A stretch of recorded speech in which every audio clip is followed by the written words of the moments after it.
Salut à tous, c'est Anthony et bienvenue sur la chaîne des Curieux du Cosmos.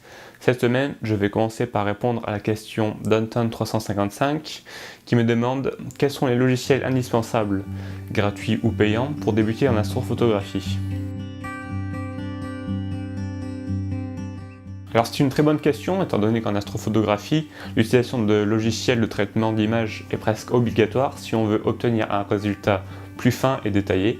Alors je dis ça parce que si vous prenez la Lune au smartphone par exemple, au travers l'oculaire de votre instrument, vous ne prendrez certainement pas le temps de vous embêter avec la partie traitement. Voilà, mais dans toutes les autres situations, il va vous falloir une petite palette de logiciels et là, vous avez l'embarras du choix. En gros, pour débuter, il va vous falloir 3 types de logiciels.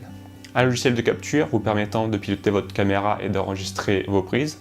Un autre logiciel de compositage utilisé pour empiler vos images et améliorer le signal. Et un dernier logiciel de retouche afin d'ajuster les contrastes, les couleurs, les teintes, la netteté, etc., etc. Bien entendu, il y en a des gratuits et des payants, donc commençons par le plus accessible. Donc les logiciels gratuits, sur leur site respectif, vous retrouverez ces logiciels gratuitement téléchargeables. Une fois téléchargés, certains seront même directement exécutables sur votre ordinateur, c'est-à-dire que vous n'aurez même pas besoin de les installer.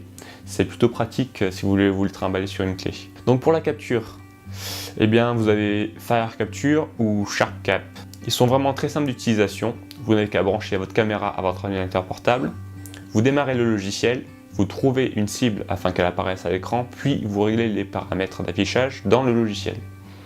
Il ne vous reste plus qu'à appuyer sur le bouton d'enregistrement. Ensuite, pour compositer vos images, vous avez le choix entre Registack, AutoStaker et Deep Sky Stacker. Registack et AutoStaker sont utilisés pour l'imagerie planétaire, bien qu'ils peuvent éventuellement gérer les images de ciel profond lorsque celles-ci sont pauvres en étoiles. Deep Sky Stacker, quant à lui, est utilisé spécialement pour le ciel profond. Pour la retouche, il existe de nombreux logiciels gratuits, seulement je ne vous en conseillerais qu'un, The GIMP. C'est un logiciel très complet et en français en plus de ça. Passons maintenant au logiciel payant. Heureusement, la plupart des logiciels utiles à l'astrophotographie sont gratuits. Vous pouvez donc entièrement faire de l'astrophoto sans débourser un centime en logiciel de traitement. Bien entendu, si vous mettez la main au porte-monnaie, vous aurez accès à des logiciels plus puissants, mais pas nécessairement utiles pour débuter. Après tout, c'est vous qui voyez, donc allons voir ça de plus près. Commençons par Photoshop. Bon, vous connaissez tous ce logiciel.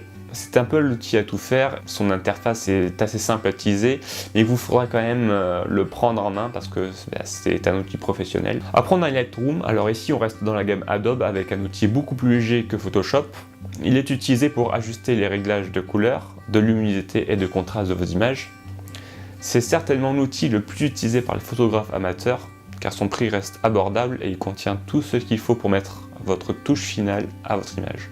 PixInsight. Voici le logiciel de traitement d'astrophotographie par excellence. Si vous devez vous procurer un programme uniquement pour traiter vos photos du ciel, PixInsight possède tous les outils spécifiques nécessaires. En même temps, il a été créé par des astronomes amateurs, que dire de plus.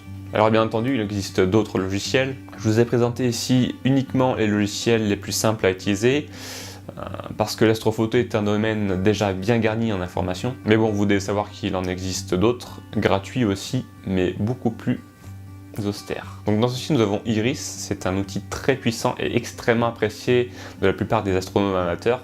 Avec lui, vous pouvez tout faire de A à Z, de la capture à la touche finale de votre image. Ensuite, nous avons Cyril, il est niet moins effrayant qu'Iris. Il est utilisé pour traiter entièrement les images du ciel profond. Son site est en français et tout y est clairement expliqué. Je vous invite à y faire un tour si ça vous intéresse. Puis nous avons PIPP pour Planetary Imager Preprocessor. Alors j'aurais très bien pu le mettre dans la première liste des logiciels gratuits, mais il n'est pas nécessairement utile, donc je n'ai pas voulu alourdir la panoplie.